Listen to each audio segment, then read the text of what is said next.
Vous m'entendez? Je peux lever la voix. Hein? Oh là là, que ferions-nous sans toute cette technologie? Hein?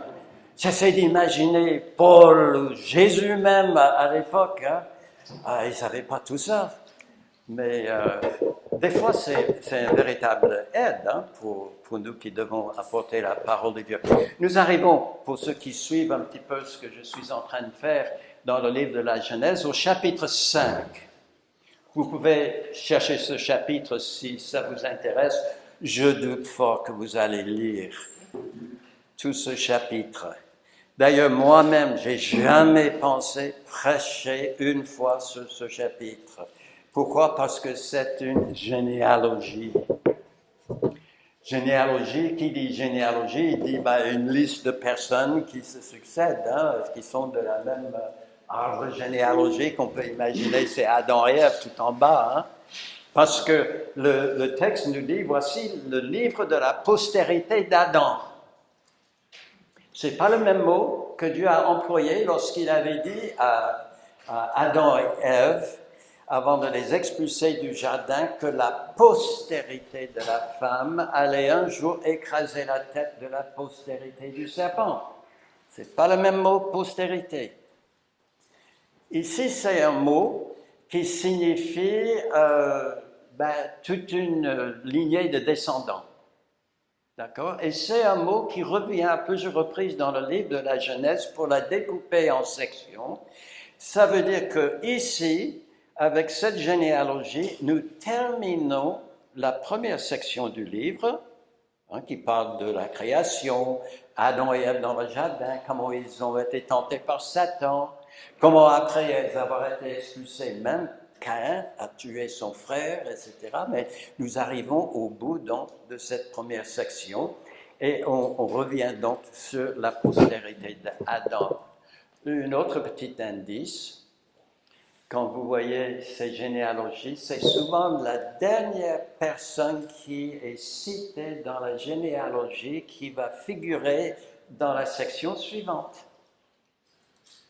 Mais je ne vais pas vendre la mèche avant la fin.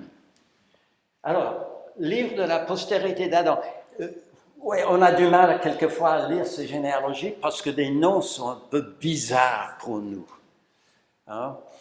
Des noms que nous ne connaissons pas très bien. Alors, il y en a qui disent, j'ai plutôt l'impression, moi, quand je lis ce chapitre et je trébuche sur... J'ai un peu l'impression de flâner à travers les allées d'un cimetière. Pourquoi? Parce qu'à la fin de chaque entrée dans la généalogie, il y a cette expression qui revient quasiment chaque fois, puis il mourut. Il est mort, il est mort. Alors, on passe devant des tombes, les unes après les autres. Il y a d'autres qui pensent lire plutôt un registre d'état civil. Je ne sais pas si vous avez jamais fait ça. Une fois seulement, je devais, pour une raison un peu administrative, aller à la mairie et demander des informations. On m'a sorti ce grand cahier, hein, et avec beaucoup de colonnes et des noms et adresses, qu'est-ce qu'on met d'autre, enfin plein de détails sur les personnes du village. Eh bien, on a la même impression en lisant cela. Pourquoi? Parce qu'on va dire la même chose sur chacune des personnes dans la liste. Et on va dire par exemple le nom du père. Ça commence par Adam. Donc on va commencer par le nom Adam.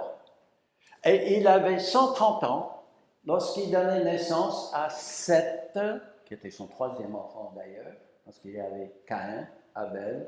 Abel est mort, Caïn est parti. Il ne reste que Seth qui va assurer la lignée. À 130 ans, il a eu Seth. Et puis on va indiquer aussi s'il avait ou pas d'autres enfants. Normalement, la petite formule est « et il a engendré aussi d'autres fils et filles ». Hein? Et puis on termine avec l'âge qu'il avait à sa mort. Donc ça revient, c'est toujours la même forme, un peu comme dans un registre. Et donc, les gens sont un peu déroutés en lisant tout cela. Mais, il y a des exceptions dans la liste. Et comme tout suit à peu près la même forme, ce sont des exceptions qui sautent aux yeux. On dit, j'avais pas pensé qu'on allait dire ça. On allait dire autre chose. Et ça arrête notre attention, comme si Dieu voulait nous dire, j'ai un message pour vous à travers cette personne. La première exception que nous voyons, c'est Adam lui-même. Parce qu'il est dit là, Adam, c'est citation du verset 3, Adam engendra un fils à sa ressemblance selon son image. Cette partie-là qui est en caractère gras, vous ne le retrouverez nulle part ailleurs dans la généalogie. C'est seulement de lui que ça s'est dit. Mais ça nous fait penser à quelqu'un d'autre qui n'a pas engendré, mais qui a créé selon sa ressemblance, selon son image. C'est qui a créé Adam et Ève. Et c'est exactement ce que Dieu voulait nous faire savoir, parce que 2 versets plus haut, il est dit, lorsque Dieu créa l'homme, il le fit à la ressemblance de Dieu. Très bien, Dieu crée à sa ressemblance. Adam, quand il a son fils Seth, il a engendré selon sa ressemblance. Qu'est-ce que ça veut dire? Engendrer quelqu'un selon sa ressemblance. En tout cas, pour Dieu, ça ne veut pas dire une image, une ressemblance corporelle.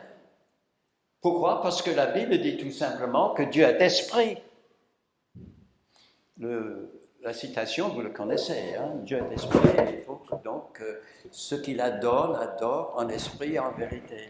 Parce que c'est de tels adorateurs que le Père cherche. Dieu est esprit.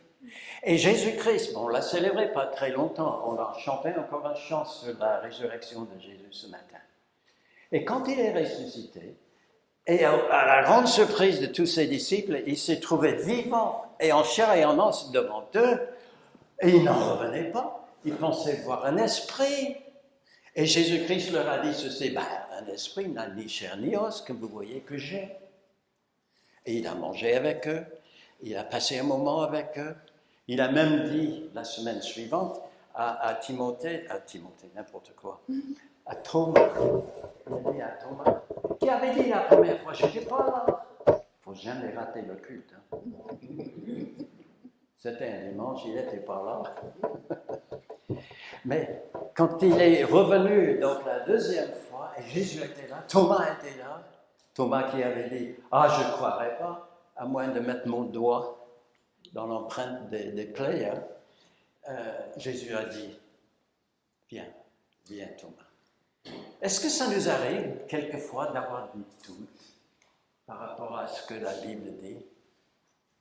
Peut-être. Dieu n'est pas spécialement offensé quand nous avons des doutes, à condition que les doutes soient honnêtes. C'est-à-dire que nous sommes prêts à changer d'avis, à nous ranger derrière lui au moment où il nous présente des preuves. Et c'est ce qu'il a fait pour Thomas. Il a dit, viens voir, mets ton doigt, ta main dans mon côte, là. N'hésitez pas. Je ne pense pas qu'il ait fait, la Bible ne dit pas. Mais tout de suite, qu'est-ce qu'il a fait? Qu'est-ce qui est marqué par rapport à Thomas finalement? Il s'est prosterné devant Jésus et il a dit, mon Seigneur et mon Dieu. Il a compris. Et j'espère que pour chacun d'entre nous aujourd'hui aussi, Jésus-Christ est notre Seigneur et notre Dieu. Mais un esprit n'a pas de corps.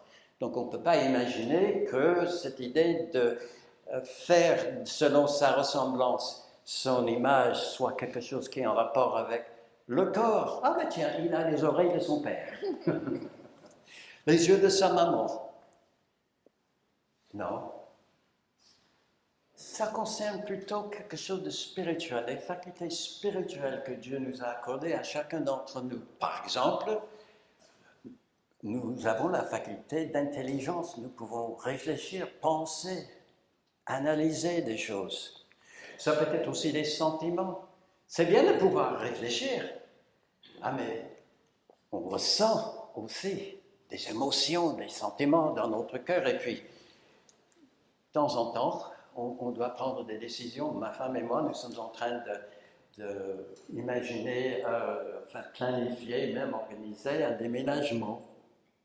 Alors on visite différentes choses, on essaie avec notre réflexion, une petite pensée, d'analyser les qualités ou les défauts de tel appartement, etc. Mais après, il y a ce que les agents immobiliers appellent un coup de cœur. Hein? Vous avez entendu ça? Un coup de cœur. Oui, ça peut être très très bien, mais pas pour vous. Mais si vous avez un coup de cœur, malgré tous les défauts, vous y allez. Hein? Et là, vous prenez une décision. Ça y est, on l'achète pas. Oui, on peut faire tout ça, parce qu'on est créé à l'image de Dieu. Et c'est presque impossible pour nous d'imaginer comment c'était pour Adam et Ève. Tout au début, hein, quand ils sont dans le jardin d'Éden, Satan n'est pas encore entré pour le tenter. Qu'au moment de la création, ils ressemblaient parfaitement à Dieu. Oh, ils ne sont pas l'égale de Dieu. Tout ce qu'on voit en Dieu est dans la perfection et l'infinité. Nous avons les mêmes fonctions, mais pas à la même mesure que Dieu. Mais ils n'avaient aucun défaut spirituel. Alors, revenons sur notre petite liste un instant. Aucune pensée qui était contraire à la vérité que Dieu avait révélée sur lui-même, sur eux, sur leur environnement. Non. Dieu a dit, hein, ça doit être comme ça. Point à la ligne. Dans les sentiments, il n'y avait aucune mauvaise affection, rancune, indifférence vis-à-vis de l'autrui. Oh, qu'est-ce que notre monde serait différent, hein? Est-ce qu'il y a des guerres ou quelque chose comme ça qui se passe dans le monde actuellement? Est-ce qu'il y a des disputes? Est-ce qu'il y a... Non. Est-ce qu'il y en a qui veulent prouver au monde entier qu'ils sont supérieurs aux autres? Ben oui, on sait que ça c'est... Et d'ailleurs, on a dit que ça c'est l'être humain. Mais ce n'est pas l'être humain tel que Dieu l'a créé, c'est l'être humain comment il est devenu après la tentation. Et là, il y avait aussi le fait qu'il n'y avait aucune ambition dans leur cœur, aucun désir d'agir contre la volonté de Dieu. Ben, Dieu a dit qu'il ne fallait pas manger de cet arbre, mais on a tout un jardin. Pas de problème. Jusqu'à ce que Satan arrive. Et j'aimerais vous démontrer que c'est ce que Satan a essayé de détruire. L'image ou la ressemblance de Dieu. Satan n'avait rien contre Adam et Ève. En particulier, son différend était contre Dieu. Il ne supportait pas Dieu, il voulait supplanter Dieu. Mais maintenant que Dieu a créé des hommes, des femmes à sa ressemblance, alors là, chaque fois qu'il regardait Adam et Ève, il ne pouvait s'empêcher que de voir Dieu. Bon, j'espère qu'aujourd'hui, quand il nous regarde, il voit un peu de Dieu en nous. Hein? Et alors ça le gênait, alors il a cherché d'éliminer tout ça. Alors, on a toujours ces mêmes capacités, on a des facultés de réflexion, on peut ressentir des choses, on peut prendre des décisions. Mais nos réflexions, nos sentiments, notre volonté n'est pas orientée maintenant vers Dieu. Parce que depuis la tentation, eh bien, c'est autre chose. Et pour nos enfants aussi, il y a le refus, l'apôtre Paul le dit dans Romains chapitre 1, nous refusons la vérité, nous réprimons la vérité. Nous reconstruisons un monde selon notre vérité à nous. D'ailleurs, n'est-ce pas devenu une espèce de dicton en français? Chacun a sa vérité. Et vous allez dans les universités ou un peu partout chez les philosophes, et vous aurez du mal à trouver quelqu'un qui croit a une vérité absolue. Mais si quelque chose n'est pas la vérité absolue, ce n'est pas la vérité absolue. Bon. L'amour de soi. La Bible dit, tu aimeras le Seigneur ton Dieu de tout ton cœur, toute ton âme, toute ta pensée. Est-ce qu'il y a quelqu'un ici qui oserait dire, moi je suis parfait dans cela? Moi je le fais. Je l'aime avant tout, sans faille, tous les jours. Souvent, si on analyse un petit peu son comportement, on se rend compte que c'est soi-même qu'on aime le plus. Et puis, désirer maintenant des choix, désirer ce qui est défendu.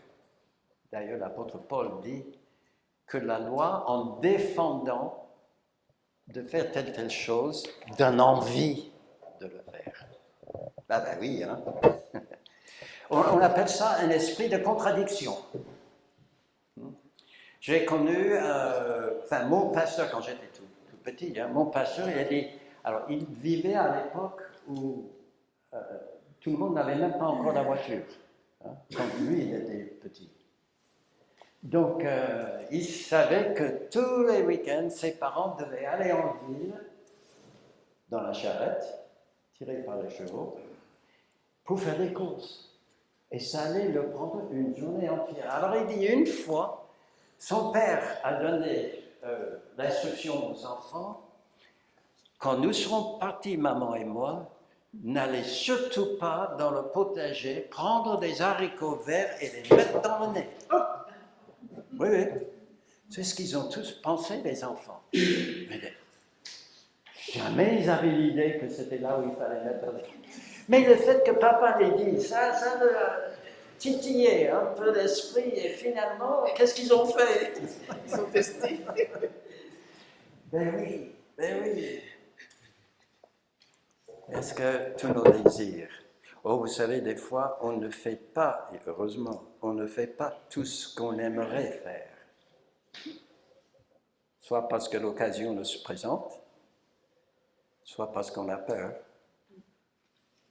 Mais on ne fait pas. Merci Seigneur. L'homme, il avait changé. Il avait changé par rapport à ce que Dieu avait créé. Et ça fait que, donc, par la suite, quand Adam va mettre au monde des enfants, il va les mettre au monde à sa ressemblance, à lui. Et Paul, oui, je viendrai à Paul dans un instant. J'aime bien cette petite image. Satan, il peut rendre presque n'importe quoi tentant pour nous. Oh, ça c'est une belle pomme. Oh, j'aimerais. Oh, oui, je sais que Dieu m'a interdit. Mais quelqu'un dit, allez, faites attention.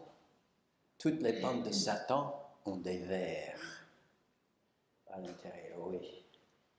On ne les voit pas, mais ils sont là. Et c'est pourquoi l'apôtre Paul, il dit ceci, par rapport à lui-même, le grand apôtre Paul, il examinait son cœur, il a dit, le péché habite en moi. Et il parle dans tout un chapitre de l'Épître aux Romains de la lutte qu'il y a en lui entre le bien et le mal, entre l'esprit et la chair. Et souvent, il confesse qu'il ne gagnait pas la guerre. Oui, le péché est en lui. Et comme nous savons que le salaire du péché, c'est la mort, on n'est pas surpris de voir à la fin tout au long de ce chapitre 5 de la Genèse, au moins 8 fois dans la généalogie, comme on avait dit tout à l'heure, ce petit épitaphe, cela tombe, puis il mourut. Puis il mourut. Puis, pourquoi? Parce que tous ont péché et sont privés de la gloire de Dieu. Oui, mais j'ai la joie aujourd'hui de vous annoncer une bonne nouvelle. C'est que Dieu, dans sa grâce, a pourvu une autre issue pour votre vie, que puis il mourut. Et l'autre issue, il exprime dans Hébreux chapitre 9, regardez-le, et comme il est réservé aux hommes de mourir une seule fois après quoi vient le jugement, de même Christ, qui s'est offert une seule fois pour porter les péchés de plusieurs, ça parle de sa mort à notre place, il apparaîtra sans péché une seconde fois à ceux qui l'attendent pour le salut. Mes amis, c'est vrai que mourir, être ensuite jugé par Dieu, c'est toujours la règle, hein? C'est toujours la norme. Mais Christ va revenir. Il va rechercher ce qui lui appartient, ce qui l'attendent. Puis je vais vous poser la question ce matin, je ne veux pas être indiscrète, vous n'avez pas à lever la main ni rien, hein, mais réfléchissez dans votre cœur. Est-ce que vous attendez le retour du Sauveur? Est-ce que Jésus-Christ est pour vous Sauveur? Votre Sauveur? Est-ce que vous savez qu'il va revenir? Il a payé déjà pour tous vos péchés, pour que vous n'ayez pas à mourir vous-même pour vos fautes. Et qu'un jour, dans la joie qui sera la sienne, il viendra chercher tous ceux qui lui appartiennent. Est-ce que vous l'attendez? Alors, je pense que pour beaucoup d'entre nous, en tout cas, c'est oui. C'est oui. Et merci Seigneur pour cette espérance qui nous fait vivre encore aujourd'hui avec joie et conviction. La Bible dit ceci, et comme tous meurent en Adam, de même aussi, tous revivront en Christ. Si nous sommes en Christ, la mort n'est pas un sujet de peur, de désolation pour nous, parce que nous savons que tous ceux qui sont en Christ, revivront quand il reviendra. Alors, ça c'est la première exception dans la généalogie, c'est Adam lui-même. Et la deuxième exception, c'est un homme qui s'appelle Enoch, et vous connaissez peut-être pour certains, en tout cas, vous avez entendu le nom Enoch. Enoch, il est le 7e dans la lignée d'Adam. Donc, plusieurs générations après. Hein. Mais lui aussi, en lisant le petit entrée dans ce registre d'état civil, eh bien, on dit, encore on change. Il y a quelque chose d'exceptionnel, oui, mais avant de voir l'exception, j'aimerais vous dire que c'était un homme ordinaire. Il aurait pu être votre voisin, hein, votre collègue de travail, votre ami à l'université où vous faites vos études, que sais-je. Oui, un homme normal, tout à fait normal, parce que jusqu'à l'âge de 65 ans, c'est l'âge où il a eu son enfant premier-né, jusqu'à l'âge de 65 ans, il n'y a rien dans son entrée dans ce registre qui diffère de tous les autres. Ils sont tous pareils, lui comme tous les autres. Et ça me fait penser à un autre grand, et on est un peu surpris de lire ça, et l'apôtre Jacques a même cru nécessaire d'insister sur le fait, oui, Élie était un grand prophète de Dieu, mais il était un homme de la même nature que nous. De la même nature que chacun d'entre nous. Ce qui les fait différencier des autres, c'est leur qualité de vie, leur façon de vivre et la fin de, vous ne voyez pas ça sauter, vie. La manière de vivre et la fin de, c'est ça qui les distingue des autres. Alors, chacun vivait dans vraiment une intimité avec Dieu. Et j'aimerais juste ouvrir une petite parenthèse pour dire, vous savez, le christianisme ne résume pas à aller à l'église tous les dimanches. C'est bien. Moi, j'aime bien aller à l'église. Celle-ci et la nôtre, et puis je visite quelques églises, ça me fait toujours du bien. Mais le christianisme ne se résume pas à ma fréquentation de l'église. C'est une bonne chose. Hein? Je pense à votre Thomas. Hein? Toujours à l'hôpital, je crois. Il ne peut pas être là. Est-ce qu'il est moins chrétien ou moins bon chrétien pour autant? Non, je pense que c'est indépendamment de sa volonté, tout simplement. Non, le christianisme parle d'une relation intime et personnelle qu'on peut avoir avec Dieu, comme avec son meilleur ami. Alors, c'est ce qu'on voit dans ces deux hommes. Pour Enoch, nous lisons ceci, et c'est dans la généalogie, hein. C'est la seule personne qui a ça dans cette généalogie. Enoch marcha avec Dieu. On ne lit pas ça par rapport à Adam, par rapport à Seth, par rapport à aucun autre. Mais Enoch, lui, il marcha avec Dieu. Et puis, par rapport à Élie, on lit qu'il pria avec instance. Et puis il pria de nouveau. Vous savez, il avait dit, il ne pleuvra plus en Israël comme ma parole. Et quand Dieu lui a dit que c'était le moment, qu'est-ce qu'il a fait, lui? Il a annoncé, et puis il s'est mis à prier. Et il continuait à prier. 7 fois, pas seulement 2 fois, 7 fois, il prie et prie. Et voilà, la pluie est venue. Il avait cette intimité avec Dieu qui savait qu'il pouvait persister dans la prière et qu'il allait être exaucé parce qu'il priait selon Dieu. C'est quelque chose de formidable. Et ils avaient donc chacun une façon de vivre très intimement avec Dieu. Concernant la fin de vie, voilà ce que nous disons par rapport à Élie, justement. Comme il continuait à marcher en parlant, au pluriel, parce qu'il n'est pas tout seul, Élie, il est accompagné de son successeur Élisée, qui va devenir un grand prophète aussi. Et ils font chemin ensemble. Et voici un char de feu et des chevaux de feu les séparèrent l'un de l'autre, et Élie monta au ciel dans un tourbillon. Il n'est pas mort non plus. Dieu l'a pris. C'est absolument exceptionnel. Et puis, qu'est-ce qu'on lit par rapport à Enoch? Comme on l'a déjà vu, hein, Dieu l'a pris. Alors, le Nouveau Testament nous donne d'autres indications par rapport à ça. Dans Hébreux chapitre 11, verset 5, c'est par la foi qu'Enoch fut enlevé, pour qu'il ne voie point la mort. Et il ne parut plus, parce que Dieu l'avait enlevé.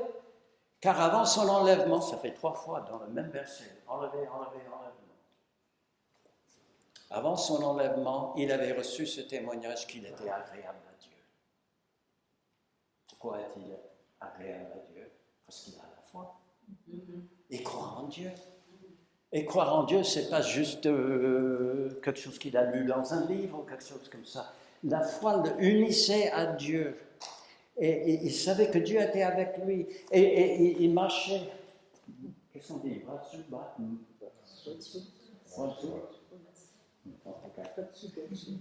Merci. Oui. Ils étaient très copains. J'hésite un peu à employer des termes comme ça pour Dieu. Mais on a entendu ce matin que nous pouvons appeler Dieu Abba, Père. Hein? Oui, on peut être intime avec lui. Et il le veut. Et là, ça me fait poser cette question-là. Voyant qu'il marchait avec Dieu, je me dis, tiens, il connaissait Dieu. Comment se fait-il qu'il connaissait Dieu? Parce qu'il n'y a rien dans le texte qui nous dit qu'il aurait eu une révélation spéciale de Dieu, que Dieu se serait apparu devant lui pour dire « me voici ». Comment il connaissait Dieu? Vous pouvez connaître quelqu'un parce que, vous fréquentez, vous voyez. Ou encore que quelqu'un vous a parlé de lui. Je ne vais pas faire de la politique, mais combien de personnes ici connaissent Emmanuel Macron? Une personne, 2. Vous l'avez sûrement rencontré. Hein? Mais on peut dire tous, oui, on connaît Emmanuel Macron. Parce que j'ai lu dans le journal que, j'ai entendu à la radio, vu à la télé, ah oui, je connais. Et c'est comme ça. que beaucoup de monde connaissent Dieu.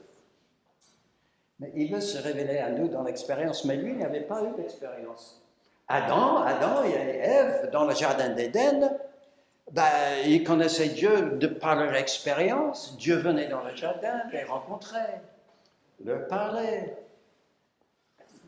Mais peut-être Enoch avait entendu parler de Dieu quand même, et d'une manière convaincante. Et ce qui est intéressant quand même dans la généalogie, c'est d'additionner des âges de chacun dans la liste quand ils ont eu le premier enfant, parce qu'après ça, on recommence le chronomètre et ainsi de suite, et on se rend compte qu'Adam était encore en vie à la naissance d'Enoch. Il vivait longtemps à l'époque. Hein. Je ne sais pas s'il y a quelqu'un ici qui a eu les enfants de la 7e génération sur le genou, hein, je ne pense pas. Mais à l'époque, il vivait très longtemps, et c'est sans doute comme ça. C'est la seule explication qui me vient à l'esprit. Et pas seulement il avait entendu parler de Dieu, mais il y croyait. Il y croyait, pourquoi? Parce qu'il marcha avec l'Éternel. Alors, vous savez, pour lui, il a dû comprendre et croire fermement que Dieu est une personne réelle, une vraie personne. Autant que maman et papa et que mes amis, etc., c'est une personne réelle et je peux marcher avec lui. Écoutez, vous ne pouvez pas marcher main dans la main avec une légende. Hein? Même avec une légende vivante. Mais il a dû croire, il existe, ce Dieu-là. Il est là. Et puis de penser il devait croire que Dieu était près de lui. Vous ne pouvez pas marcher avec quelqu'un s'il est à l'autre bout du monde. Hein? Non, il faut y aller vous-même. Il faut marcher ensemble. Et puis, c'est surtout que Enoch avait adopté les valeurs de Dieu et ses règles de vie pour lui-même. C'est pour cela que la Bible dit, il marchait avec Dieu. Quand Dieu marchait, et quand Dieu marche encore aujourd'hui, il marche dans la vérité. Si nous nous mettons en opposition à la vérité, nous ne pouvons pas dire que nous marchons dans la vérité. C'est pour cela que l'apôtre Jean, il écrit dans sa première épître, si quelqu'un dit qu'il n'a pas péché, il se trompe lui-même. Et la vérité n'est point en lui. Pourquoi? Parce que la Bible dit que tous ont péché. Donc on ne peut pas marcher avec Dieu en refusant de mettre nos pas dans les siens. Il marche dans la justice. Il marche dans l'amour du prochain, etc. Il croyait, il adoptait, il était sûr. Et c'est pour cela que nous pouvons dire que la foi d'Enoch explique sa vie qui était agréable à Dieu. Dieu se plaisait de marcher avec lui. Je me demande combien de personnes dans l'histoire du monde est-ce que Dieu a eu à côté de lui comme Enoch? Je ne pense pas qu'il y en ait eu beaucoup. Hein. Est-ce que j'oserais mettre mon nom? Oh, ce serait bien. Enoch avait cette intimité avec Dieu. C'est quelque chose de formidable. J'espère que dans une certaine mesure, au moins chacun d'entre nous qui confessons Jésus-Christ comme notre Sauveur, nous nous efforçons d'être comme lui, de marcher avec lui, de développer cette intimité avec Dieu dans une vie de prière et dans une vie d'engagement à ses côtés. Alors, malgré tout, il y avait un élément déclencheur pour sa marche avec Dieu. C'est la naissance de son fils. Alors, nous connaissons aussi le nom de son fils, on a un peu de mal à le prononcer, Methushélah. Parce que regardez ce que nous lisons par rapport à Enoch. Enoch, âgé de 65 ans, il avait déjà pris la retraite. À 65 ans, il engendra Methushélah. Enoch après la naissance de Methushélah, marcha avec Dieu. C'est pourquoi j'ai dit que tout à l'heure que avant cet âge-là, avant d'avoir son fils, eh bien, il faisait comme tout le monde. Mais là, tout d'un coup, il change d'orientation. Et il y a une autre chose dans son esprit maintenant qui le pousse vers Dieu, c'est son fils. Ça, c'est intéressant. Hein? Vous savez que des fois, ce sont des enfants qui amènent des parents à Christ. Ça arrive. À nous qui sommes croyants et parents, d'amener à notre tour nos enfants vers Christ. Mais des fois, c'est le contraire. Et bon, je ne pense pas qu'il y en ait fait exprès, mais le fait d'avoir un enfant, ça fait un déclic dans son esprit, parce que quand on devient père, vous savez, on ne peut plus vivre que pour soi-même. Hein? Enfin.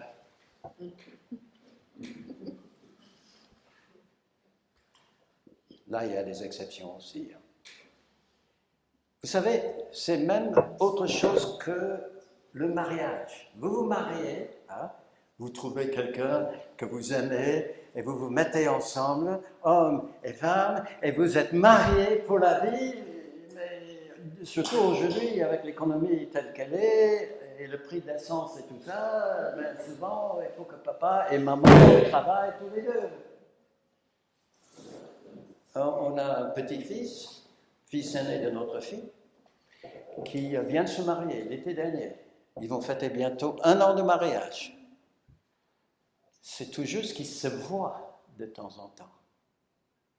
Parce que pour subvenir à leurs besoins, il faut que les deux travaillent. Alors, ils se lèvent le matin et vite fait, ils se préparent pour partir, l'un dans cette direction, l'autre dans cette direction. Mais vous savez ce que c'est de nos jours. Hein? Et donc, on peut dire, oui, il est possible même de se marier et de ne pas trop s'impliquer dans la vie de son partenaire. Mais avec un enfant, c'est autre chose. Cet enfant, il ne peut absolument rien faire pour lui-même. Il est 100% dépendant. Et là, ça fait réfléchir. Hein? Enfin, ça doit faire réfléchir au papa. Si Enoch voulait, s'il avait trouvé cette intimité avec Dieu, enfin, ça allait commencer à partir de la naissance. Si pour lui, apparemment, c'est devenu quelque chose de super important, est-ce qu'il n'aurait pas voulu la même expérience pour son fils? Oh, mon fils, il faut que tu connaisses mon Dieu, qu'il est bon, qu'il est plein d'amour et de grâce. Il est juste, c'est vrai, il est vérité, mais il est plein d'amour. Il faut que tu le connaisses. Vous pouvez dire quelque chose comme ça à son fils Methushélah, tout en vivant le contraire? Bon, vous le savez bien. Hein? Les enfants ne sont pas bêtes. Hein? Les enfants ne sont pas bêtes. Ils voient quelquefois la contradiction entre ce que nous disons et ce que nous faisons. Hein? Ils ne sont pas bêtes. Et même si ça fait longtemps que vous êtes adulte et vous n'êtes plus enfant, vous avez peut-être le souvenir de quelques contradictions chez vos parents. Je jette la pierre à personne, d'accord? Parce qu'on est tous pareils. Il n'y a personne ici qui est parfait. On a tous nos contradictions dans nos vies. Que Dieu nous aide à les voir et à les éliminer par sa grâce. Mais si vous voulez que Methushélah vienne à ce même type de relation avec Dieu, il fallait que lui-même s'engage à marcher avec Dieu. C'est ce qu'il a fait. Il a pris la bonne décision, non? Vous pouvez le faire comme ça, hein, si vous voulez. Il a pris la bonne décision. Oui. Enoch a exercé, et ça on peut le démontrer, son engagement de vivre pleinement avec Dieu, ça a raccourci la durée de sa vie. Parce qu'à l'époque, on vivait souvent jusqu'à 900 ans, Methushélah. Il avait quel âge à la mort? 969. Ok. C'est vieux. Et Enoch, il avait 65 là. Et je pense qu'il n'a pas vécu plus que 300 et quelques années. Ça fait beaucoup. À l'époque, c'était jeune encore. Mais sa vie a tellement plu à l'Éternel, et Dieu était tellement content d'avoir avec lui qu'il dit, tiens, tu viens avec moi, tu viens avec moi. Et il est parti. Mais il a laissé un témoignage derrière lui. Et oui, Noé. Noé, alors, c'est son arrière-petit-fils. Il y a Enoch. Enoch a eu Méthusélah. Voilà. Lui, il a un fils qui s'appelait Lémec. Et le fils de Lémec, c'était Noé. Bravo.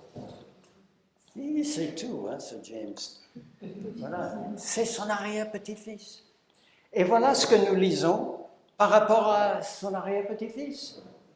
Noé était un homme juste et intègre dans son temps. Noé marchait avec Dieu. Vous pouvez poser la même question par rapport à Noé qu'on a posée tout à l'heure par rapport à Enoch. Comment se fait-il qu'il connaissait l'Éternel? Apparemment, à l'époque de Noé, le monde était tellement unique que Dieu a décidé de le détruire. Mais il connaissait l'Éternel. Pas le biais de qui, d'après nous? Enoch. Je ne sais pas quel âge, il faut que je recalcule. Mais vous le faites à la maison à ma place, hein, puis vous me contactez. Allez, pour ceux qui sont forts en maths, essayez de calculer quel âge Noé avait à la mort de son arrière-grand-père, Enoch. D'accord? La prochaine fois que je viens, hein, je vais poser la question. Hein. Ça marchait. On ne sait pas pour les autres, entre-temps, la Bible ne le dit pas. Noé est la dernière dans la liste, donc c'est lui qui sera le personnage principal de la prochaine section dans le livre de la Genèse. C'est formidable. Voilà, un homme qui peut être un témoin à son époque de l'amour de Dieu et du fait que Dieu, il se plaît à nous inviter à côté de lui et de marcher ensemble avec lui. Alors, Enoch était peut-être mort, ou il allait bientôt mourir, mais son témoignage vivait encore. Hein.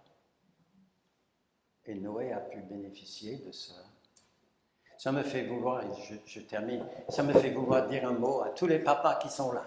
Il y a des papas là? Est-ce qu'il y a des mamans? Ben forcément, s'il y a des papas, il y a des mamans. Et elles ne sont peut-être pas toutes là. Merci, je vois cette main derrière. Oui. Est-ce qu'il y a des papis et des mamies? Voilà. Ouais, super. C'est une joie. Hein? On a tous les bienfaits, enfin, les bénéfices des enfants, sans tous les soucis. Hein? Mais oui, j'aime beaucoup vous. D'accord? Quelle est, question déjà, que voulez-vous de plus pour vos enfants et petits-enfants? Ah, sans doute, à leur naissance, vous y avez pensé. Hein? J'aimerais que mon enfant soit comme ceci. Mais aujourd'hui, quel est le désir le plus profond que vous avez dans le cœur pour vos enfants, vos petits-enfants? Je n'ai pas demandé, est-ce qu'il y en a ici qui ont des arrière-petits-enfants? Waouh! Joyeux! Super, super! Mais quel est le désir que vous avez hein, pour vos descendants? Eh bien, j'aimerais vous encourager parce que votre relation intime avec Dieu, supposant que vous l'avez, et j'espère que c'est le cas, en tout cas, comme il y a eu un temps avant que Enoch marche avec Dieu, et après, même si vous ne pouvez pas dire que jusque-là c'était trop serré entre vous et Dieu, eh bien aujourd'hui peut-être le jour où ça commence. Et vous pouvez commencer cette belle expérience une intimité avec Dieu. Et ça, vous ne le saurez peut-être pas tout de suite, mais ça aura certainement une influence sur votre descendance. Est-ce qu'il y a des enfants qui sont là, ils sont tous partis de l'autre côté? Oh, je ne voulais pas qu'ils pensent que je les ai oubliés.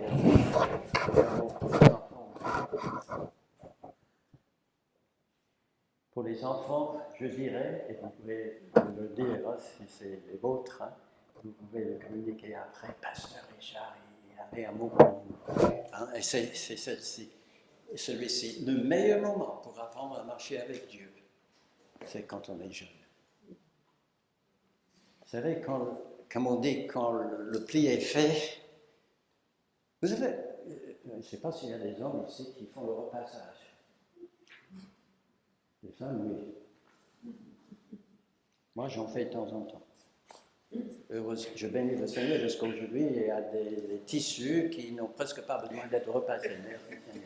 Mais je sais aussi que si je ne place pas mon pantalon ou ma chemise bien comme il faut sur la table je vais faire une plie. Et si vous ne l'avez jamais fait, vous savez que c'est difficile de l'enlever une fois que c'est mis. Et c'est la même chose dans nos vies. Si nous avons pris une mauvaise direction et que nous n'avons pas une bonne direction, une bonne marche avec l'Éternel, c'est difficile de changer. Mais on peut. Et c'est ce que Enoch veut nous dire aujourd'hui. Oui, vous pouvez changer. Vous pouvez, à partir d'aujourd'hui, connaître cette relation intime avec Dieu. Et je vous invite à commencer cette marche, mais quand on est jeune, peut-être pour quelques-uns d'entre nous, je pense que c'est le cas pour quelques-uns de nous, nous avons bénéficié dans notre enfance, dans notre jeunesse, d'un témoignage de parents. Hein? Et ça nous a apporté beaucoup. Mais de la même manière, nos enfants devraient, surtout s'ils grandissent dans un foyer dit chrétien, devraient bénéficier également d'un bon témoignage de quelqu'un qui est engagé avec Dieu, qui vit avec lui, et que ça se voit. On va prier. Merci notre Dieu pour même les généalogies dans la parole de Dieu, parce que là tu mets des petites perles de sagesse pour nous. Et aussi presque comme des invitations, parce que tu nous invites aujourd'hui à prendre place à côté de toi, de te considérer comme un proche ami, un ami avec qui on peut tout partager, un ami qu'on est prêt à écouter et à adopter sa vie pour nous-mêmes. Seigneur, bénis chacun de mes frères et sœurs qui sont ici ce matin. Aide-nous tous, Seigneur, moi-même aussi, à trouver cette intimité avec toi, à vivre cette intimité. Et bénis nos enfants aussi, Seigneur. Je sais que ce matin, ils sont de l'autre côté, mais Seigneur, que tu les bénisses et qu'ils puissent aussi profiter d'une maman, d'un papa, d'un grand-parent peut-être, qui marche avec toi. Au nom de Jésus-Christ. Amen.